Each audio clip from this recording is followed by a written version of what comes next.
How's it going, everybody? And welcome back to another edition of the Stupid Questions Podcast, the second episode of the 2025 year, and I guess officially season 2.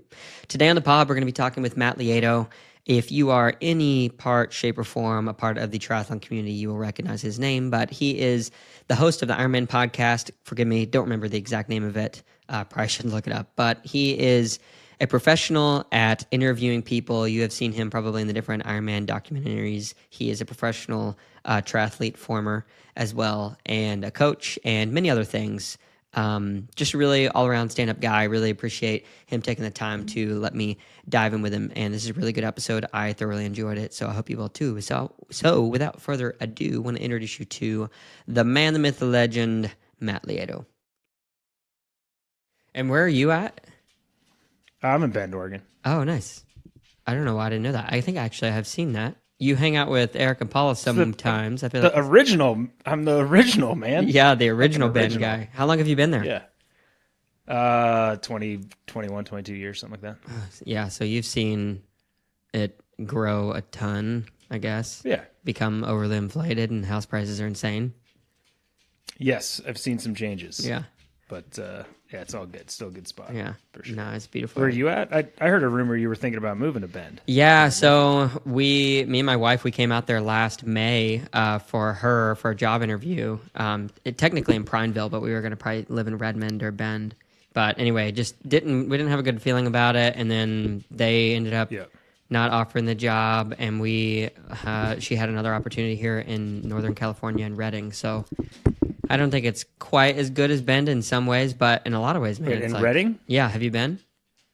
Dude, no, Redding's fucking great. Oh man, it's like I've always wanted to get people. I always said if you got Redding's great and it sucks. Yeah, but at the same time, I feel like if you got I used to tell buddies, I'm like, dude, if we got 50 people to go in to move to Redding and in the old town, take it over. Yeah, I mean, dude, I used to. When I was training, that was my winter escape because it's always 30 degrees warmer than Bend. So I've spent a ton of time riding in Redding. It's sweet. Yeah, it's beautiful. I just went for a ride up the river trail when I first got here, so I didn't know much about it. I was a little nervous because my wife's like, yeah, they had this fellowship, so it's 2-year commitment. And I was like, okay. Because I was really set on Bend just because of the people that I knew there. But we came out here and the river trail goes all the way to the dam. I just hit an hour and a half out and back. It was gorgeous. Dude, and the river trail is rad. It's I always tell people I've road trip through there. I used to road trip through there a lot more, but it's I always tell people to stop there and ride the river trail. It feels like so pretty. Yeah, and it's also it's concrete single track or asphalt. You can I've hauled ass on that thing, and there's sections that are pretty spicy. They're testing you, yeah. Where it kind of snakes back and forth before the second dam or whatever. I guess. Yeah, dude. Side. And there's a lot of rad shit. Have you been up Castle Crags? Have you explored that area yet? Yeah, we went hiking it. I haven't biked anything out there. If you can. No, there's that road. If you get off that the exit where that Chevron is. Yeah. Where Castle Crags is, there's a trailhead up that direction up that road, but that road actually goes all the way around back into Mount Shasta City, and it's pretty rad. I've ridden it a little bit, but mostly just that's when I road trip to NorCal, I'll usually spend the night. I'll camp in Castle Crag Zone and do some hikes and stuff. Oh, that's awesome. Yeah, you're in a good spot. Yeah, man, I'm excited about it. Just one more thing to kind of talk about the area. So I grew up in the East Coast, in Asheville. I was born in Brevard, if you know where that is, North Carolina. And so we have mountains, but obviously it's a lot different out here. And my buddy and his fiance, which is my wife's cousin, we went all to Castle Crags, and he had us up on the top of Castle Dome. And dude, I was freaking out a little bit because there's these exposed sections where it's if you mess up, I mean, you can probably catch yourself, but that's 2,000 feet straight down. And you're not walking away from that. So I had some real come to Jesus moments about okay, I better really be sure about my footing. I'm watching my wife go across this ledge, and there's our future right in front of me. What could happen? Oh, for sure. For sure. Yeah, no, there's sweet stuff. Actually, there's some cool multi-pitch climbing in there that I want to go back and do. I have not explored it yet, but there's, dude, you're in a good spot. And I do think Redding, as far as where it sits and what surrounds it, is way more of a it's a cooler mountain town. Like it's more what people want Bend to be than like Bend is. Yeah, it's still very people rural. freak out.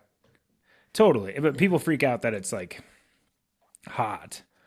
But every time you like, you're no further than 100 meters away from the fucking river the whole time. Like, who cares if it's hot? Yeah. And dude, have you ridden Platina? No, I don't. Well, is that the one that's connected to the Placer Street that goes way out to the, like, can go all the way to the coast, like to Eureka if you want to? I got up to near to that on like a 4-hour ride one time, but I don't know what was what. Dude, you need to find. I can look, but the full loop, like. We do that. I want to say it's been a while, but like 100 miles. But once you get like where it gets to the end of it, is like some of the best road riding there is. And they do like a bunch of car commercial shoots out there. Like it's fucking epic. There's so much rad shit out there, dude. Oh, you're in a good spot. I gotta get the endurance built up then, because I when I first got out here last year, I had some longer rides. But yeah, we're gotta make it happen. If you ever come down in the area, let me know. It'd be fun to go hit some of your old stomping grounds. Yeah, totally. I don't really do much of that shit anymore, but always need an excuse to do something. Yeah, for sure. Well, first of all, I guess I just need to say thank you so much for making it happen and coming on. It's been a long time coming. Really appreciate you taking the time to sit down with me and let me ask some questions. I have learned from you persistency, my friend. Persistency. Persistence is key. Either you get the middle finger or someone's going to say yes eventually. Yeah, I will say, never gave you the middle finger. Or I could have, like, in a not directly passive aggressive passive way. I'm just, for people at home listening, I am like, I don't plan ahead. Yeah. At all. And this dude's like, dude, you want to come on the podcast in 6 weeks at 10 a.m.? I'm like, I can't get my head around that, man. Like, can you do it tomorrow? Can you do it today? But we got there. So it's good. It's been good to be a little bit more flexible, because I'm a little type A with picking out guests, and I'm like, I need to have them like backed up. So I've got them, planned through February. But I appreciate you being flexible with me and then teaching me how to be a little flexible too. I think it's good to live that lifestyle. I mean, I need that. I'm podcast host as well, and that's the hard part is that, like, that planning out part is certainly the difficult thing for me. Yeah, 100%. So tell me a little bit about that. I'd love to. I know you do it for or with, in partnership with Ironman, right? Yeah. Just started up last year, and it's it's sweet. It's interview based. Like, I'm very curious to see your style of podcasting and how it goes, but don't tell my bosses this, but I'll tag them. Yeah, I do little to no preparation. Yeah. And I have little to no notes or agenda. I just have conversations with people. Yeah. And I've always seemed to be able to have good conversations with folks. And obviously over the years, I do, for all the documentaries for Ironman for the last long time, anytime an athlete you hear an athlete talking or they're on screen, I've almost certainly asked them the question to get them to that point. Yeah. And through that process, I learned, like, I would show up with my notebook, and I've shown up for years. I show up with my notebook and it's empty, but I look at it as if I'm like referring to something and asking these questions. Right. So over doing that for years and figuring out kind of how that works for me and, like, making people comfortable, the opportunity came up to do a podcast with Ironman. And, we thought about different ways to do it. And, do we want to do, like, race recaps every week and that sort of thing? Right. That's not really my vibe. I just like having conversations with cool people, and we're able to do that. And stoked. Yeah. Sweet, man. Well, the first question I'd love to jump into is one to get a little bit of a deeper feel for who you are, but I would love to hear from your perspective, who is Matt Lieto? That is a good question, and I'm curious. So this is what's going to be annoying about this podcast. No, I love it. I'm gonna throw shit back at you all the time and ask questions. I want to know, how many questions do you have written down right now? Oh, I probably have, man, if I'm looking at it, if I'm going to count them one by one, probably like 15. Okay, cool. Sweet. Yeah. Okay, well, I'll try to answer that question. It's hard, man. Matt Lieto is... Dude, that's a good question. That is a really good question. Because I live some different lives, right? Like, I've got my triathlon, Ironman life. And then I always have in Bend, like people know me as like, oh yeah, Matt does triathlon or whatever. Yeah. But that's not my personality and intent. Like I don't talk about that. Like people don't see me as that at all, right? Um, so yeah, I would say I'm in some ways a drifter. And I think I've rolled through a lot of different lives, and I've had a great opportunity to do some really cool stuff throughout my life, and I've always been kind of driven by experiences and spending time with people. And I think I was lucky enough to do that for a lot of years as a professional triathlete. And I would hope that the people I spent time around would say that I was the guy that was trying to have a good time and didn't take himself too seriously. But still, try to do as well as I could in that sport. And then have now, found the ability to use, kind of that knowledge and experience in the sport to kind of create like a really cool, unique job that I'm able to do, on live broadcasts, and then obviously podcasts and coaching and various different things. But yeah, I'd say Matt Lieto is always evolving, and he loves talking in the third person. It's his favorite thing. Yeah. And yeah, he's always down to for new experiences and kind of pushing the envelope, see where things are going to go. Good answer. So how old are you? Irrelevant. Oh, come on.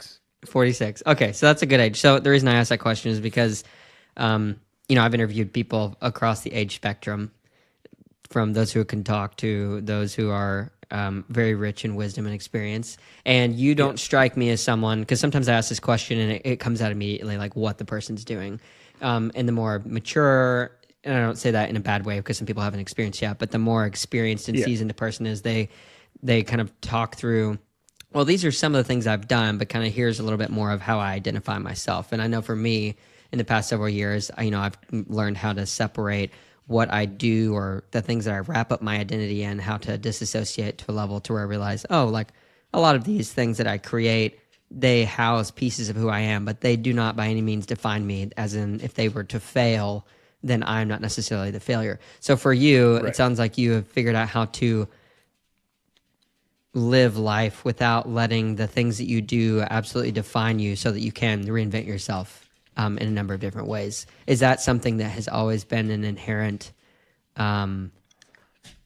ability for you? Have you been able to translate across many industry or many of a thing relatively easily? Yeah, I think so.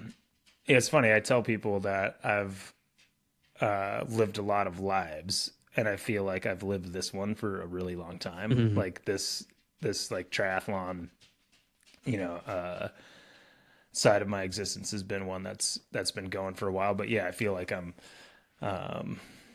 pretty adaptable and not afraid to risk things a little bit and to see where the open door is gonna take you. I mean, I started triathlon in a random way. Like I was 260 pounds when I was 20 years old, and like I was like, oh, see if I can lose some weight. And then I was like, oh, see if I can do triathlon. I'm like, oh, maybe I'll be a professional. That's cool. Let's try that. Yeah. And then like the freaking, like the commentary thing, like the shit you're not, they asked somebody like in 2008 couldn't show up or something fell through for Ironman Wisconsin. And dude, I grew up like social anxiety, biggest fear in life, speaking in public, 100%. Like college lecture, if the lecture was an hour, I'd spend an hour thinking, I hope the teacher doesn't stop and ask me a question. Like terrified. So when they asked me that, I was like, that sounds terrifying. Let's try that and see what happens. And then it was like, oh, here's a new door, right? So like, yeah, I've always kind of been a person that's looking for new doors, and I'm kind of in that space right now, trying to not find the next door, but like be open to it. Yeah, for sure. So where did you grow up? Danville, California. Okay, so you've been a West Coaster for pretty much all of eternity. Yeah, I think I was born East Coast for, was there a couple years, but yeah, was in NorCal for most of my life. Went to school in Flagstaff, Arizona, and then came up here to Bend, Oregon in '03, I think. Okay.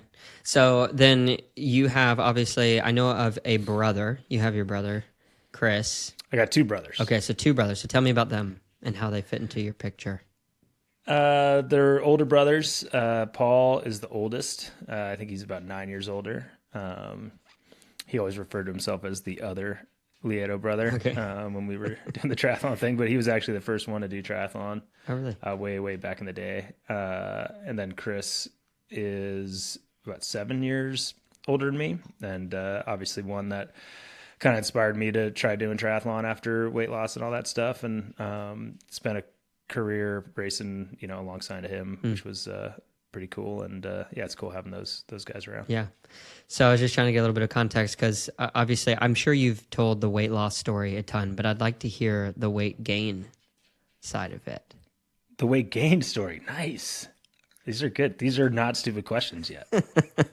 I'm waiting. We might get there. We'll see. Oh, we're going to get there. I guarantee it. They might have to come from me if you don't give them to me. Okay. Yeah, I mean, I think, it's hard to say. I felt like I was always overweight, but I probably, if you look back at pictures, probably wasn't till I was like, I don't know, like 7 or 8 or 8 or 9 or something like that, started putting on weight. And like way in hindsight now, I realized that I am a celiac and have issues with gluten and dairy and all that crap. Mm-hmm. And coming from an Italian family was just like, that's tough. Force fed that stuff my whole life, right? So that didn't help. But I do think part of it was my brothers were like 7 and 9 years older than me. And do you have siblings? I have 2 younger sisters. Okay, so you guys might have had some competitiveness, but when it's two brothers, older brothers, like there's like competitive to like it's survival. It's like it's like a wolf pack, right? And like my mom would go buy groceries, in the evening before or whatever, and I'd like get off school and I'm like, dude, I got to get home and eat as many Oreos as I can as soon as I get home, or else I'm not going to get any freaking Oreos, right? So like I'd be, and my brothers at the time, so I'm 8 or 9, they're whatever, 15 and 17, metabolisms are doing whatever. And I'm just like eating bean and cheese burritos as many as I can before my brothers can get home. And I think it kind of just added up. And I was active. Like I did all the sports and all that stuff. It was just kept putting on weight till I hit 250, 260. Oh, wow. So at what point did you realize, oh, this is probably a problem. I want to move to the other side of this? It was like in stages. The interesting part was, certainly never shared this on, broad scale, but I had these marks on my like hips and my arms. And I went to the doctor. I'm like, man, I think I got some skin disorder or whatever. And he's like, those are stretch marks, dude. Like you are obese. Oh, wow. And it was like a smack on the side of the face. I was like, holy crap. And what sucked about that doctor was I was like, okay, cool. How do I lose weight? And he's like, reality is, man, you're probably never going to lose weight. What kind of doctor is this? He sounds totally. He's like, for good grief. Totally. He he threw me a prescription of like, $15 a pill, like weight loss pill or some crap. I don't know, but was like, yeah, it's probably not going to work for you. Holy moly. Totally. But the like cheesy end point of the story was I went to Ironman Hawaii in 98 and I watched my brother race Kona, and we stayed like a mile and a half up Ali Drive, maybe. I should know the name of the hotel, but, sorry. I would walk every day into the expo to get like free candy bars and stuff, and like to walk around and see what was going on. Like, they're handing out, whatever. I think back then they were PR bars. Mm-hmm.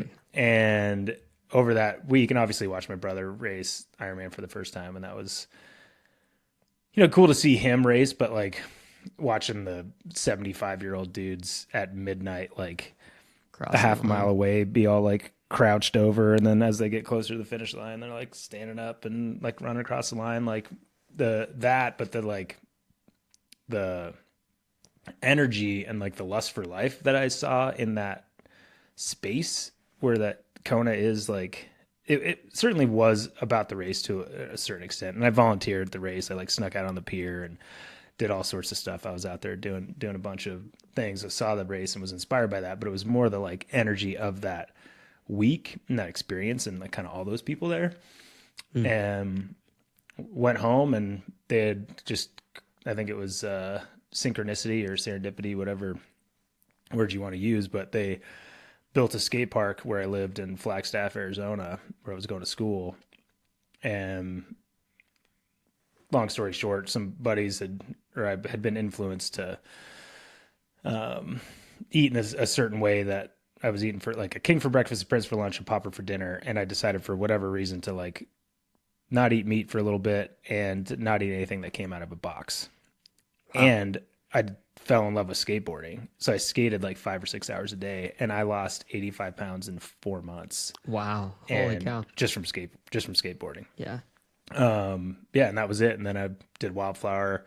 I probably lost that weight by June. And then the next year I did Wildflower in May. And yeah, a couple years later I was racing pro, and it was kind of the deal. It was crazy. Would you consider yourself genetically gifted in any way? No, just hard work, man. Just hard work. 2 years? No, I mean 260 to professional? Yes.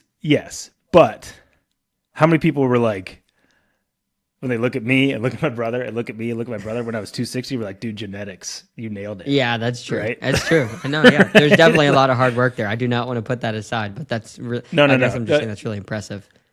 No, totally. And it was that, but I think the mental side of it too, of the dude who grew up 2 doors down in the hallway is like doing this shit, like whatever. He's not like I obviously respect Chris and what he did is amazing, but I was like, well, if he can do that, I can do it. So there was always this belief. And yes, genetics certainly had something to do with it, but there was always an example of like someone that did it that wasn't. I think in my career, what helped me get to where I was I always had examples or had a good headspace of that person doing that's not special. Yeah. I can do that too. And I'm stubborn in my like execution of things. So just put my head down and keep going. Yeah. It took the aura away and made people seem like all the goals were like within the realm of possibility. They were attainable. Totally. And never looked at any of the like, I always respected the hell out of the best guys in the sport. But even like my first year racing, I was like joking around with Simon Lessing and Craig Alexander and like, being sarcastic and fucking around and not like being like, oh guys, look at those guys. Right. So like, I think that always kind of helped chill me out a little bit. That's interesting. So would you consider your professional career, like being a pro, was that fulfilling to you? It's a good question. It was a great experience, and I think it's hard. Yes, it was fulfilling, but it's, it's hard because I think I never like loved triathlon. I wasn't like obsessed with triathlon, but if you think about like, I loved always seeing myself get better. And like for someone that was shy, low self-esteem, not a lot of self-confidence, overweight, having these like being able to achieve these goals was like pretty crazy. And living a life where, I used to be a backpack guide way back in the day before I started doing this stuff. And it's like, I love being outside. I love showing people that they should be outside too. And like, I tried to do that in my triathlon career and like, doing training camps with my buddies. Like I was living a great life, but I was never that competitive in my head. Like the competition was never the like the driver. Yeah. So there were times where, maybe it felt a little unfulfilling because it was such a selfish sport to a certain extent. And that to me wasn't super fulfilling. Like my first coach, Muddy Waters, is a legend. He would tell me all the time, he's like, you got to be more selfish. The biggest thing you got to work on is be more selfish. I'm like, I can't, buddy. it's too much. Yeah. But yeah, dude, I mean, I don't regret anything about my career. You know, I would have liked to have maybe more results to look back on or whatever, Sure. but, it was certainly shaped me into the person I am today. And I'm pretty happy about that. Yeah. So who do you think you're more like, your mom or your dad? That's a good question. Mom? Yeah. Question mark. How many of these do you ask every person? Some of them. Some of them are made up on the spot. Okay. And I will say, no offense, I've never listened to your podcast, and I don't listen to any triathlon podcasts. It's I'm never pretty much happened. the same. Like good buddies like Pat Lemieux, and it's like, hey, we listen. I'm like, I'm not going to listen to it, man. Like, you can tell me what you talked about, and like, you know, we talk usually every week or two, and I'm like, yeah, I'm not going to listen, man. I'm sorry. No, so, it's all good. Anyways. Life's busy. But so you said your mom, would the non-competitive edge, would you say that's more of a nature or nurture thing then? Oh yeah, it's interesting. Yeah, probably a nurture. Probably a nurture thing. Yeah. And then your brothers seem, I mean, I would assume Chris is more competitive. I don't know your other brother, but Paul is probably, he's definitely even more on the nurture side probably than I am. Probably more chill about the experience. Yeah. And Chris is hyper competitive. Yeah. For sure. Interesting. So what? Like somebody was asking me yesterday, and was having a conversation like, "Hey, you and your brother got to race together." I'm like, "Yeah." Did you did you beat him? And I was like, every time I was in a position to beat him, that dude dropped out. I don't think I ever crossed the finish line in front of Chris. And he was like better than me, you know, obviously. But I had some good days, and I was pretty good sometimes, and he'd never cross that finish line. That's so interesting. Do you still hold that over here, like with him when you have conversations? No. And he probably would like deny it, right? Yeah. Or not remember. And whatever, I wouldn't fault him if he didn't remember that. But Sure. Yeah, I mean, and it's older brother, right? So it was probably more, and again, because my competitive nature, I never was like, you know, drawn up on the calendar, like kick Chris's ass or something. Like that wasn't important to me, but like, sure, you wanted to measure up against him. Yeah, 100%. So what did your mom and dad do, like when you guys were growing up? Were they both working? Yeah, well, my mom was kind of like, she was kind of stay at home to a certain extent. You know, most of when we were growing up, 3 boys, I think was kind of a lot to handle. So she did a great job taking care of us and doing that whole thing. And yeah, my dad was, he spent a lot of time working, kind of, you know, insert businessman guy, traveling a lot, doing his thing. And yeah, I don't know how there wasn't any like athletic driver from those guys at all. That's so interesting. So yeah, I'm not really sure where we came up from that. Yeah. I mean, my nephew is blowing me up right now. What's he I got to saying? text him that. Do it. I got to text him. I don't know, he just keeps calling. Maybe he can sense it. Oh, yeah. You had Caden on the podcast, my nephew, right? I did, yeah. Right before he like figured out all the stuff with the brain. He's going through some stuff, but that kid's got a good head on his shoulders, so I'm stoked. Seems to have a really good heart too. Yeah, for sure. Sweet. Yeah. Is he good? Like, do you need to call him or something? No, he's fine, dude. Okay. It's fine. Yeah.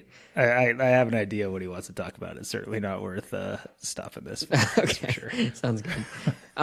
So to shift gears just a little bit, I think it still kind of goes along with the conversation, the overall arch theme here. But I was just going through your Instagram bio, and you have 3 things listed there. Do you know them off the top of your head? Does it still say professional bullshit? Yeah, so that's the first thing. So if you could unpack this a little bit. I think I'm starting to get it a little bit, but I'd love to hear your explanation. That's awesome, because you know one of my pet peeves is on podcasts? So it says unpack. Oh, tough. Gotcha. I would love it if you could elaborate with an extensive story. I've said it myself, and I slapped myself in the face when I said it. There's another one too that I'll let me know what it I'll is. think of too. But Wait, what was the question? Totally forgot. Oh, bullshit artist. Yeah. Yeah, I think there was this movie, it's called The Greasy Strangler. Okay. And it's the worst movie ever. It sounds bad. It's pretty bad. I don't like. It's shocking that me and my buddies got through it, but we did. And they referred to somebody as a bullshit artist in that, and it resonated with me. You know, because I do tell people that, and some people are confused by it. And back in the day, I put that on my dating profile, like on like Hinge or whatever. And nice. How'd that go? No, not that well. Not that well.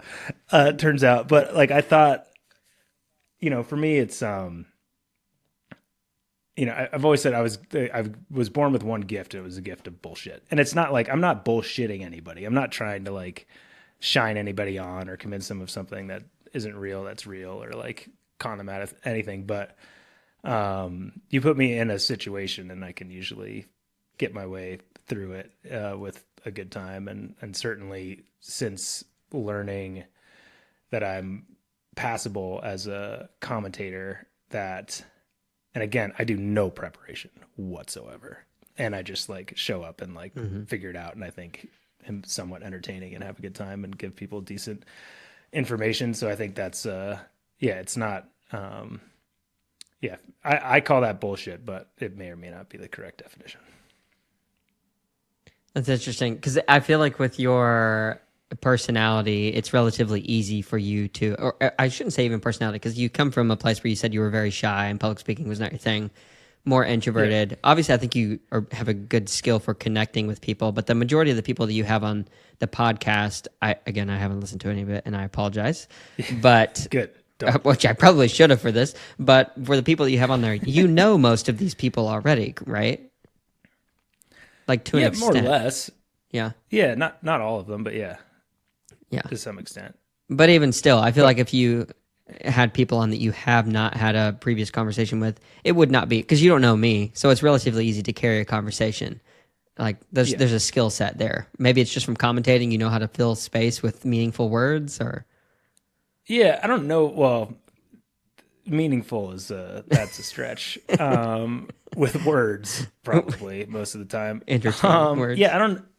Yeah, I try to.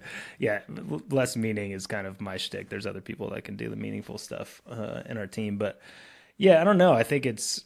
I'm not sure how I was able to find that skill, but yeah, you're right. I can. And what I do love about, probably my favorite part about my job, is kind of what I was saying in the interview spaces, where it's something that people never see me being involved in it, and I love it. I'm on the other side of the camera. We did a couple podcasts this year where we used those interview process, that time for the documentary, and did like kind of a podcast version with it. But for me, that's my favorite part of the job, because I see someone on the other side, and I see all sorts of different people, and I have for doing it for probably 15 years now, that they're different comfort levels. And I'm on the other side of this thing, and I'm trying to make them as comfortable as possible while trying to get some cool information out of them, and maybe a part of their personality that maybe they don't show because like they're relaxed around me. And yeah, for whatever reason, I'm been able to do that. I don't know if it's a commentary thing or the fact that like I am not a shy person anymore. I enjoy people and experiences with people, and I mean, some of the probably my proudest moment in career was some this summer, where people after those interviews were like, you know, my spouse or I myself have never opened up or been that comfortable to be like in that space, and you were clearly empathetic and all these things, right? And like that is a sign of you know, some emotional intelligence and paying attention, and yeah, it's kind of sweet. Yeah, no, it's an amazing thing. I think some of the best interviews that I've had, over 110, are the ones where people feel, for whatever reason, the ability or I guess the safety or comfort to be able to open up about something relatively personal, because I think that's what makes the most meaningful conversations, and I think that it adds the most value to other people, because sometimes I think our society in the past is, and even now in the future, has encouraged, oh, that's my business, I keep it to myself. And don't get me wrong, there are appropriate times to share and not to share. I would think that that's a thing. But understanding the nuance and how to share in a way that could add value to others through whatever crap you're going through, I think is super important. Totally. Yeah, that's sweet. And that's something that I truly believe in, and obviously don't ever try to coax that out of people if they're not comfortable with it. But I try to lead by example. Like I'm an open book on all that stuff. So yeah. Do you listen to any podcasts? No.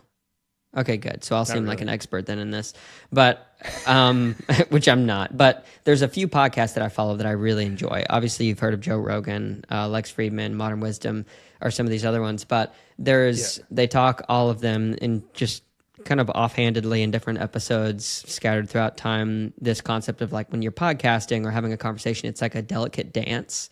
So it starts off usually, unless you and the person just really hit it off, it's like there's like a warm-up phase. It's almost like a workout. You got to warm up, and then you drop the hard question or you drop the hard effort, and then you're like trying to get through it, and you see, are they going to recover quick enough and to get through this? And it really is a delicate dance, and it's so hard. For me, I'm always shocked I've had some conversations where I was like in my mind like, man, that was so tough, that was so hard, but then the guest, and I won't say who it was, there's been a few of them, they were like, wow, that was the most amazing, easy thing I've ever done. Like, wow. And I realized like, man, this podcasting or interviewing people, if you're really invested in like helping that person to feel a certain way so that they're like want to connect, like it can actually draw a lot of energy and be a huge energy suck. But sometimes it can do the opposite. So dude, I mean, don't come at me after like a race week when I've done 4 days of interviews like for back to back dude, I am just absolutely smoked. And it's something different. It's funny, I think, and I'm curious where you think, like what skills you lean on to make people comfortable. But I think for me, I think I just am like self-deprecating and like very casual out of the gate, and usually we'll have some non-recorded stuff before we go on where I can like bullshit a little bit or like poke the bear in a different way to get people casual. But there's always, to me, it's always self-deprecation. Like I throw myself under the bus constantly, and I think that makes people comfortable. Do you have any secret tricks? I was going to ask you what you do to make people feel comfortable, because I haven't actually sat down to think about it in depth. I think the one thing that I have learned that, it's so funny because I've been married for going on 8 years, and, I think my wife would say that I'm a better listener now than when I first was married. But some people have told me, oh, like you are the best listener I've ever talked to. And I'm like over here, like, why can't I carry this skill over into my everyday life with my wife? Because like, I don't think I'm that good of a listener. But it has to do with, I think, really when someone tells you the small details, I try to make a mental note to draw it to a future question. Like if you tell me some kind of, by the way, detail about your life, maybe it was your brother kicked you down the stairs in a certain way, or I don't know, whatever it is, it usually is an inclination when people share those small little things. It's usually a tell to how they're thinking or how they're feeling about something. So being able to draw that to a future question, I think, is what makes people feel like, oh, wow, like they saw me. Yeah, that's sweet. And I think, I think that's part of the reason maybe why I've tripped into podcasts like setup. And I ran a podcast for a couple years for Zwift. And I think that's kind of where this started. And I did that for a while with Jordan Rapp, which was sweet and awkward at times because Jordan's awkward at times all the time. And then I did it with Sarah True, and it was cool because we set it up where it was I was a host, Sarah was a host, and then we had guests on, but I always called them guest hosts, and we would come up with a topic, and then we would just have a conversation about the topic. Oh, cool. Right. And I think for me, and that's what I do now with the Ironman podcast and the interviews, is I think maybe that's why I lean on the conversation, is so that it's less about I'm asking this question and then, okay, I got to remember this follow-up because they said something there, like you said, and I'm ADHD AF. So like I have a little notebook and I still will write stuff down to do follow-up. But I feel like for me, that conversation, it kind of takes care of itself where like the next thing's going to go, Yeah. The natural conversation is good. You say you do no research. I do minimal research. I want the people to know that I'm interested in them and like that there's like a curiosity there. I think you have enough prior knowledge of just the sport in general and the given the context of the podcast to a degree, like you can fall in that. But I think it helps people feel comfortable when they know that you're naturally curious rather than just Where are you born? Okay, cool. Checked that question. All right, and tell me, what color is your father's hair? Okay, and check that question. And you're moving through, and they're like, "What am I? I'm just a transactional relationship Totally. here." And like the less prep you do, or I feel like the less prep I do, then I can have that genuine conversation that somebody would have if they had no idea. Where if I like know everything about Jan Frodeno, then it's like, that's not going to be interesting to talk to Jan Frodeno. Yeah, you're asking questions about things you already know. Yeah, there's definitely a balance. So your second tip, or point rather, on the Instagram bio is, do you know? Oh, dude. I mean, it says something about riding bikes, I think. I have no idea, actually. Devil's advocate is what the second Yes, that's right. So that's right. So unpack. No, I'm just kidding. Good. What does this mean to you? Because I guess I'll preface that with this. The reason I'm asking these questions about these three things that you wrote is because, firstly, devil's advocate is something that I really resonate with. I have wrestled with this idea for so long of what it means to be a devil's advocate, because growing up, for me, two younger sisters, the expectation it was from like my mother, I felt like, was for me to always stand up for my sisters, particularly my sister who's 4 years younger than me, because I was like, in the same school with her at different times throughout the graduation process. And she would sometimes get picked on, but my sister was quite devious, and I knew her from home, and I knew that she could dish as well as she could take. And so I would see these, conflicts between her and the other girls usually, and it was like, well, you don't deserve to be stuck up for, because I'm a just man, and that's not true necessarily when I was a kid, but I was like, I'm not sticking up for you. So in that regard, I was always the devil's advocate. I was like, well, Mom, did you consider that Sarah, pulled the girl's hair before she spit in her face? And so, there's that level of it. But it isn't always productive in, I would say, like, on my closest relationships to be the devil's advocates. But even being married has been tough at times too. We've gained enough respect over the years where my wife can understand where I'm coming from, and I know the appropriate time to play devil's advocate. It's not always. So for you, what does it mean to be devil's advocate, and why do you identify with that? That's so funny, because I did have this conversation, I want to say last night, with a girl I'm dating, and she's like, I've referred to myself as being a devil's advocate. She's like, I historically hate devil's advocate, and we have no friction in our conversations at all, and I'm like, I'm devil's advocating with you all the time. You can be a devil's advocate and still have empathy and emotional intelligence, but a lot of people don't, and I think that's the issue. But yeah, for whatever reason, I think for me it does maybe come from empathy, to always see other people's sides. And I mean, the elephant in the room, if you work as a contractor for Ironman, you're going to be devil's advocate a fair bit, right? And because whatever, it's a big bad corporation in a lot of people's mind, but I know the people that are behind Ironman, and I've had this conversation with people like, oh, Ironman, blah blah. I'm like, imagine a world where Ironman had hundreds of people that also wanted the best for the sport, and also cared for all these athletes, and really loved triathlon and wanted it the best for triathlon. Imagine if that world existed. It does, man. All the people I work around love the shit, love the people, want to highlight them as much as possible. Yeah. So there's a lot of devil's advocating there, but yeah, no, I feel like I don't really know where it came from, but I do think it's just it's an empathy thing, or it's I think the superpower with ADHD is a problem solving thing. And I just think I always see these different avenues and channels, and I'm like, have you thought about this? Because that's what problem solving is, right? It's thinking about things in a different way. And I think it's so easy to just,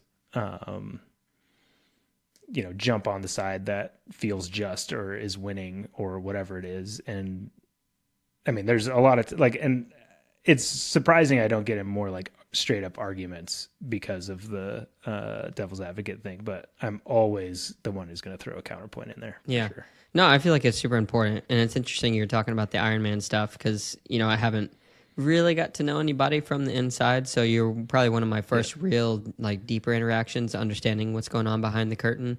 Because there is a lot of shade that's thrown. I would say probably more from, and again, this is just my own experience so far, what I've seen, but usually from more of the professional-ish side than the age grouper, other than prices. That seems to be the thing that age groupers like hate the most, is like, oh, the prices. Totally. But yeah, I think it's really important to have that person because, yeah, I like how you brought out that empathy maybe the driver of that, because oftentimes, like growing up, going back to that example I was using, I do like love my family more than I love these other people, but like I always had like this inner drive to want to see the greatest growth from an individual with people that I'm close with. And I feel like if we're able to take that, for example, I've had some terrible things done to me. If I'm able to take that person and consider all of what they've been through in a way that would enlighten why they made the decisions that they made, even though they were the wrong decisions, if I can like somehow connect with that, then I can see the human being on the other side of the aisle. And, even if they made a horrible decision, I can start to humanize them again. And I think that makes the whole earth a better place. But it's very difficult to do. Totally. Because you're right. It's either, a lot of times it's black and white. It's either like, okay, that person's, like, if you don't look at the devil's advocate side of it, you're like, okay, well, that person's just an evil prick. Yeah. It's like, that's probably not the case. Yeah.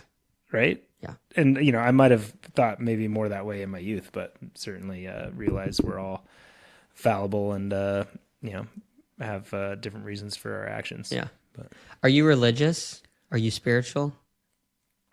I'm not religious. I would say, spiritual in some way. My spiritualism, I've been trying to break down a little bit more recently. I would say it's a blend of you get what you give and synchronicity. What is synchronicity?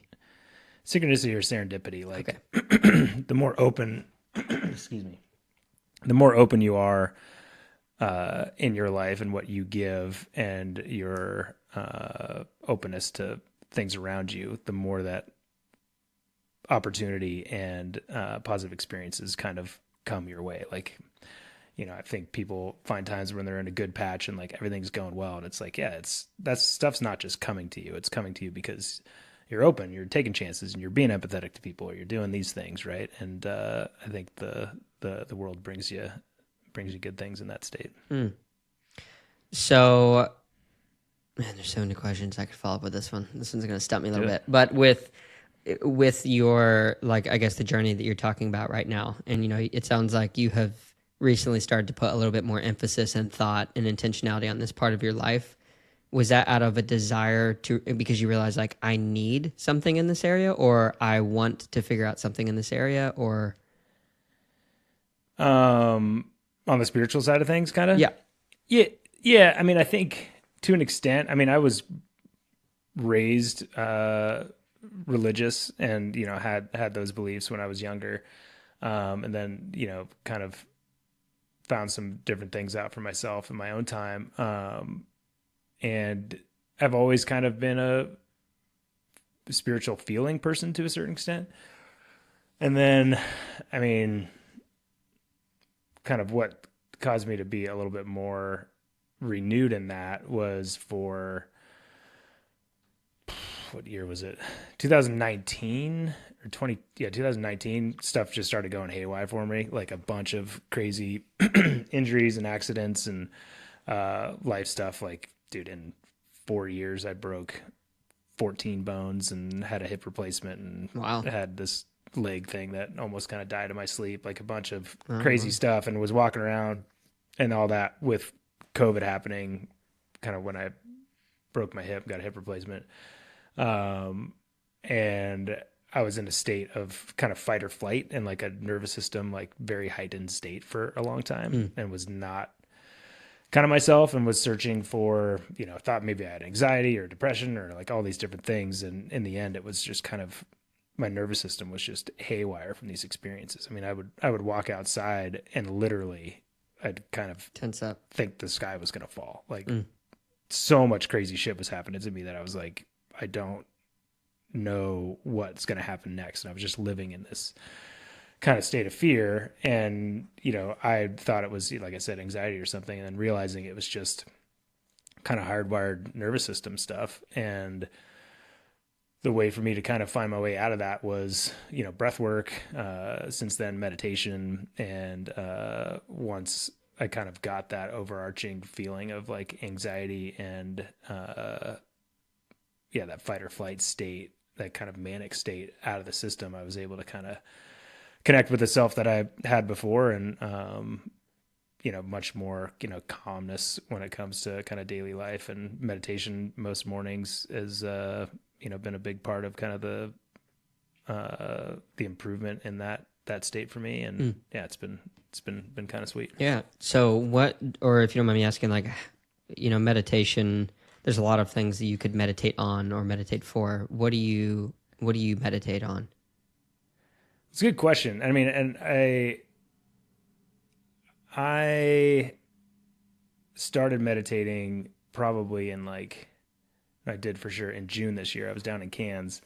And for me, like the nervous system and like kind of that stress would always get much more heightened with lack of sleep or stress or high octane. Like my job does not help with the nervous system stuff because I'm just like in that state and like problem solving and like kind of spastic when I'm in there.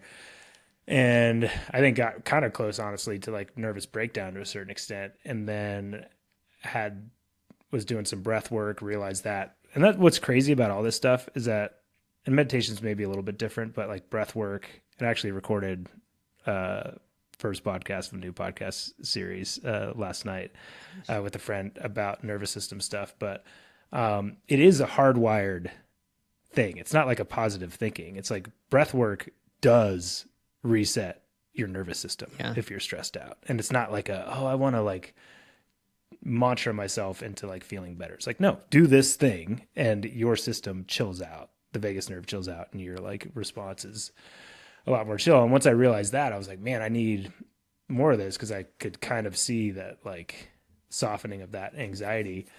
And for me, I'm still kind of on the quote unquote lazy side of meditation, but for me, just like I do with athletes that I coach or with myself, I feel like it's setting yourself up for success. And, I'm super ADHD and like, it's really hard for me to focus on certain things. So for me, it was, I've got a meditation app, and before I even get out of bed, I do daily meditation. And for that reason, I've done daily meditation for 210 days in a row or whatever it is. Because it's like, I know I can do it every day. If I get out of bed and do something else, I'll be like, crap, I forgot to go do my meditation. So for me, it's prompted meditation, then I'll do breath work and stuff. But it's, it's a kind of a lot of different, kind of topics that I go through, but just trying to wake up and be in my body and be in my head, not in a negative way, and not getting on Instagram or turning on the news or whatever it is, like starting the day in a much slower way. Yeah. Being present, I think, is a really difficult thing to do. I mean, in some ways it's not difficult, but really in today's world, I think it's really difficult to be, because there's a lot of buzz around like mindfulness meditation or being mindful. And I think really what it comes down to is just being self-aware of what's going on inside here, and then also inside here. And I think that brings a lot of discipline. Well, and it's mindfulness. It's funny. It's like this kind of like buzzword at the moment, but it's funny. I saw this. I don't know if you saw, but Instagram, I don't know, it was a couple months ago, the stand-up comedian is like, mindfulness, and he's like my age, or maybe he's like 50. He's like, mindfulness. Who knew this was a thing? Like back in the day, like when I was a kid, you watch a movie, you got to return it to the store. You know what you do? Rewind it. Mindfulness. You sit there for 3 minutes when it rewinds. You got to take a dump in the morning. You're not taking the computer in there in your hand. You're like, mindfulness. You're waiting at the bus stop or something. Mindfulness. Like we had all this built-in time where like we weren't like feeling the need to be like occupied. Mm-hmm. And now it's a much different state, and it's mindfulness can be as simple as like sit there and don't do anything. You know, I wish there was a dashboard that could show you, like, it would be terribly cumbersome because you would be hooked up to 1,000 monitors, but tracking everything from not just like your heart rate and your breath and like, but like tracking like how many times you blink per second, how functioning are your mitochondria in this moment during these specific activities, how good is your blood circulating, just anything you could possibly imagine, blood oxygen level. I'm sure there's a billion things you could monitor, but doing that across like several different activities, like you said, with or without a phone, or just like sitting in the forest for 30 minutes versus sitting in traffic for 30 minutes. Like, it would be quite interesting to view. And to me, it's crazy because I think right now we have this, like, there's this curve on people's awareness of like the nervous system and like mindfulness and stuff that we didn't talk about years ago. And I still think there's a long way for it to go. Like, people now, if anybody listens to this podcast, again, if anybody does, they're going to be like, oh, Matt's a kook. He's talking about, meditating and whatever in the morning. And that's fine. If you think that, that's great. But it's, there's more awareness than there used to be. And you think about in like Western society, or at least in the US, people's awareness of the nervous system, the only time we ever refer to it is when someone has a nervous breakdown. Yeah. Like, that's it, dude. And you're like, oh, he's gone. Like, we lost him. He had a nervous breakdown, but have no like awareness around it. And I think that we're going to see the most, like, you see why people jump on Huberman. I've never listened to a Huberman podcast, like whatever, but people jump on that and regurgitate it a lot to maybe a negative extent, which is maybe why he gets kind of a bad rap. It's not him. It's the people that are like regurgitating that are his worshipers. Totally. But like, I did a podcast, and a great, great friend of mine, Dr. David Spindler, is a world-renowned neuroscientist. And he, in Kona was there for Sam Laidlow, and he was in Nice for Chelsea Sodaro. He coaches best cyclists on the planet, the best boxer on the planet, the best F1 driver on the planet, like all these guys. And he coaches like 10 or 12 people in that. And like, that is where they're seeing the most improvement, is straight neuroscience and not cluttering their brain. Not, those athletes don't look at their Instagram for 10 days before a big race. And like, he's seeing wattage numbers go up, and like, it's real stuff.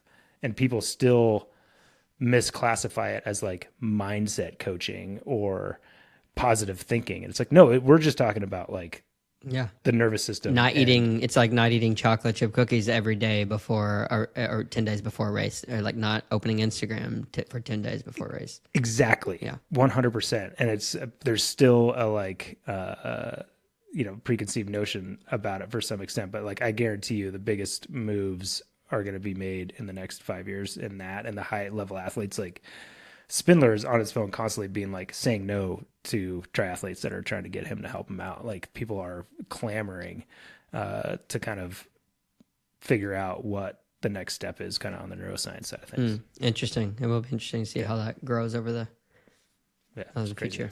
So a couple more questions, just because I was curious about, your movement into this side of things with the mindfulness meditation, not necessarily being religious, but considering yourself obviously spiritual. I don't think anyone can not be quote unquote spiritual. I think it's how we are made from my worldview. So for you growing up, you were in more of like a religious mindset.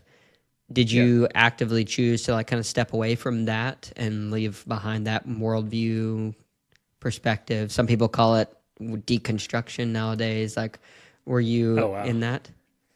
That's a good question. You're getting the good stuff. Yeah. This is great. Yeah, man. I mean, I wanted to be a youth pastor. Oh, wow. Like, I was in it. Like, picture me. So when I was overweight, I looked just like Jonah Hill in Superbad. And I like led worship. I played happy bass, and I was like, picture Jonah Hill up there, like playing happy bass. Like, that was my deal. Right. Yeah. And I was into it. And long story short, deconstructed, if that's what we're calling it, around 2021. And for me, it was like kind of set off from the hypocrisy of the people inside that space. kind of clued me into, like, in a very, not like in general, but like the people that surrounded me, and saw some holes in there, and then was kind of opened up to how people outside of the church treat people. And I felt like a more genuine connection with those people. And dude, I left the church with, like, we had this big thing at the end of the year, and, like, I was leadership in this, like,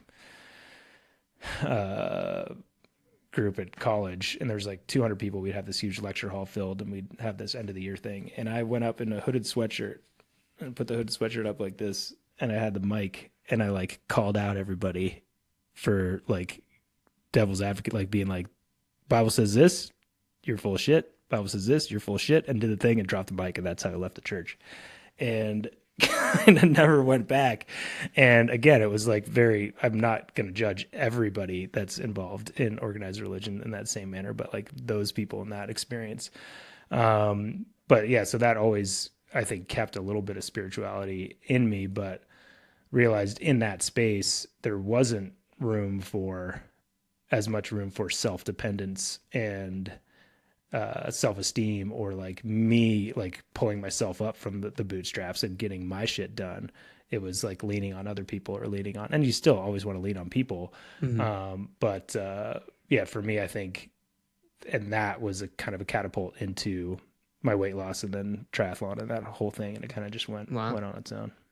So if I may play devil's advocate for a moment, I have a question for you. Are you going to defend those people in the church? No, here's what I'm going to do. You put the hood up. You call these people out. The Bible says this, you're full of it. The Bible says this, you're full of it. Does that change what the Bible says and what you believe, or does that change for your motivations for doing what the Bible says? No, totally. Yeah, no, you're right. And that's why I say I'm, like, not judging everybody for that. I found that was like, if I'm at that age influenced by those types of people, and that part of maybe my belief structure was like a trust in those people and what they were saying, then I think that's part of why, like, that started me on the path of believing something different. It wasn't necessarily just those people being wrong. Wasn't like, oh, if they're wrong, then Jesus isn't real. That was, a different thing. But so your belief system changed because that. So I have. And I may come across as like preachy, and I'm not going to do that, because obviously I've only known you for an hour here. And I will say, it was always in there. My doubts were always in there. Yeah, sure. And that was like a catalyst. Yeah.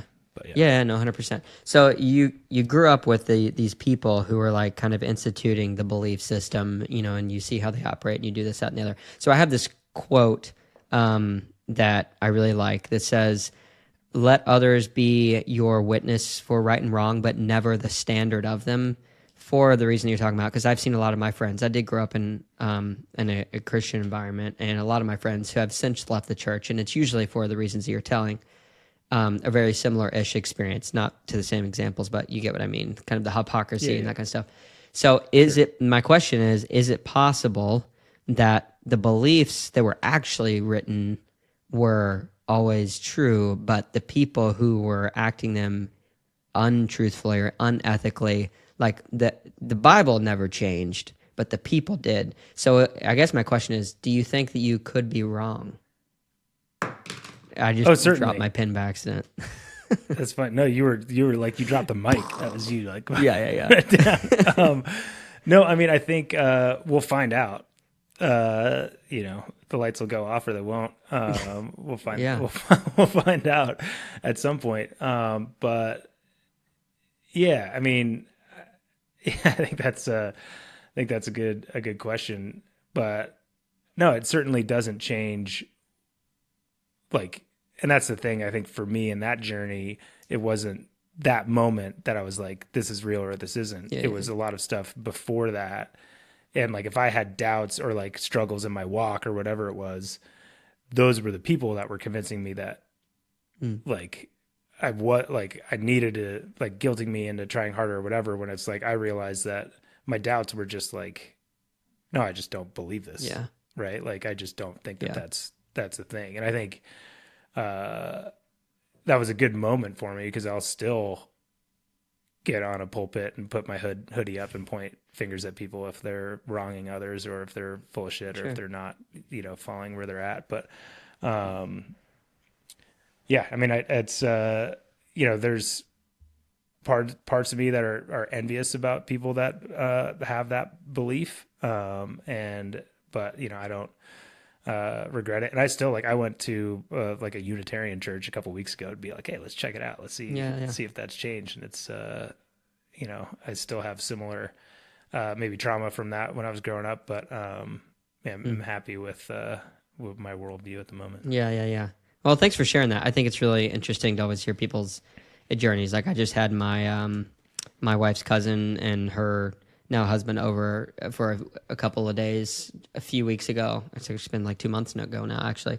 But she had a similar experience, and it was interesting to dive through because I think that in religious circles, whenever someone does decide to take an exit stage left or stage right, then you have this uncomfortable, like, oh, I can't talk to them, or oh, I don't know how to talk to them. And it's really good to hear these stories because I think they're all human experiences, and I can empathize. I came to a place where I decided, oh, well, this is why I believe what I believe because it says it right here, and I kind of went through those steps. But I can see and empathize with the relief in the piece associated with, well, I'm just going to kind of walk out of this and kind of start afresh and start to kind of build that foundation through exploration. I think that there are dangers in that. I think that, because in my view, you take the risk of, maybe finding out the wrong things again, which is possible. Right. But yeah, it's a good journey. So I appreciate you sharing it.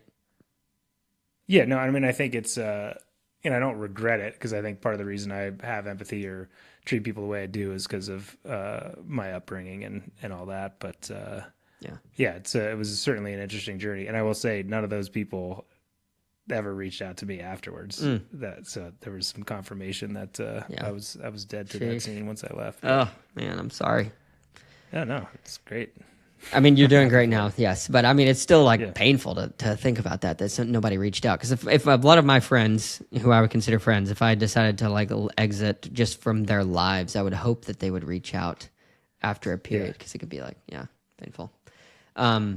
So not to beat this horse to death, but I have one. There's more. I have one more question. One more question to wrap this one up because I do have this question written down now for the past probably 15 episodes, but there's very few people that I feel like I can ask it and they will not just completely come off their rocker. So when you die, in your idea, what is the best case scenario in your mind for what happens next? What do you believe happened? That's a good question, man. I haven't put that much thought into it, honestly. I think probably the lights just go off. Mm-hmm. And I'll be judged on my actions when I was walking around here and how I treated people when I was here. That'll be it. I don't think there'll be any fiery poker guy jabbing me in the. I don't know if he jabs you in the neck or the shoulder or the Achilles or whatever, but hopefully that doesn't happen. I think it's really fascinating you say that because in my actual belief system, which I do believe is biblically based, that the idea that is so popular in Christian culture right now is that as soon as you die, you either go to heaven or hell. I think there's a lot of biblical evidence to say that that's not the case. And that you literally are sleeping till Christ comes again. And then there's what you're talking about. But that is so if there's one thing I've learned from anything when it comes to business, when it comes to religion, when it comes to marriage, if any part of a belief system or a way of operating is fear motivated, that's how Babylon in the Bible was run. That's how America's now run. That's how especially communist countries are run, is from a position of fear. And if you come at that, going back to your nervous system stuff, that screws people up, and you can control that to a degree until people realize I can't operate that way. And when you step outside of that person becomes dangerous to the order. But yeah, fear is the worst way. Dude. And I think there at times I'll see billboards or see stuff in front of churches. I'm like, man, the church needs a new marketing director. Heaven or hell? Do you want to burn forever or live with flowers and lambs? Yeah.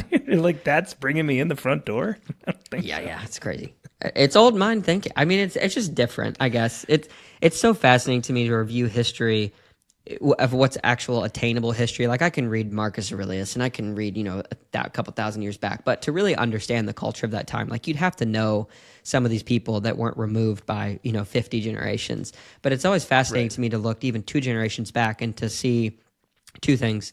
One, how much language adapts and changes in a short period of time, especially with the information age. But 2, just how they approached problems and difficulties. Because like post World War II, everything would seem like you could overcome anything post World War II if you like really lived that, because your life is threatened, your food is threatened, like your bare necessities. So anything after that, it's like, yeah, Billy said I was fat today. All right, son. Well, last month I was being chased by Nazis and people being chopped up to my right. So, I'm sorry, but you're going to have to get over it. So it's like that generation was born. And then we have, what we have today, which is the complete opposite of that in a lot of ways. It's fascinating to me. It's more of a statement just to see how rapidly people change their states of operation based on their environment. Oh, totally. And still that we have some semblance of scarcity in our existence, or we feel like we do. And it's like, dude, do you really? No. Yeah. No. Yeah, it's pretty wild. Well, Matt, I have really enjoyed our conversation. I do have one more final question for you. Okay. The final question. The final question. You have seen success in different ways. You have seen failures in probably more ways than one as well. How has your definition of success changed over the years, and what are you looking for toward the future? Yeah, that's a good question. I will say, I feel like success, and obviously if you're a professional athlete, like success in some extent is the first person that crosses the finish line. That's it. You're defined by that or not. And early in my career, I kind of realized that, at times I got sucked into that, but mostly realized that wasn't what that experience was about for me. And so that was kind of an adjustment as I went through that. And I think post that career and into, this new career and whatever comes after that, I think success is, for me, based on, trying to get some stuff done, do some new, unique things, contribute to the world in some way, not just be dead weight, but success will be how I truly believe you treat people along the way and kind of how you made people feel along the way for you trying to kind of achieve your goals, whether or not you cross the finish line, theoretically first or not. Like I said, get what you give. Get what you give. That sounds like a good epitaph. Not debt weight, or give what you can give, or get what you give type of a thing. Yeah. That's sweet. I did appreciate that, and appreciate the conversation. Did not think we'd be going deep into religion exit. I would have signed up for this podcast months ago if I would have known we were getting into that. Well, I'd love to have you on again in the future. We can dive into more of those things. I think there's a lot of let's book it for mid-July. All right. Because I know that's what's of 2026. Yeah, exactly. Next time, what I'll do is just when somebody falls through on a week, I'll be like, "Hey, Matt, what are you doing in 45 minutes? Or what are you doing tomorrow?" Dude, I shit you not. That is your that's 100%. The greatest chance. That's the best case scenario for sure. I'll do it. Because I'm usually not doing anything, but I'm like in the future, I'm like I might be doing something. Yeah, you never know what it might be. You don't want to be tied down.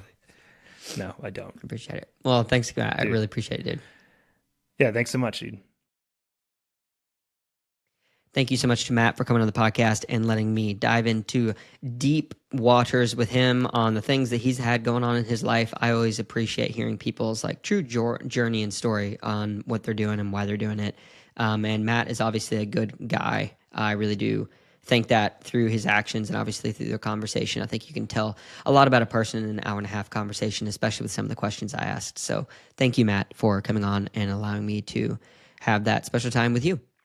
If you made it to this point in the podcast, just want to say thank you so much. Go like, comment, subscribe, review, any and all things that you can do on all of the social media platforms. Help me to continue to get the word out about this podcast. Really appreciate you guys being here.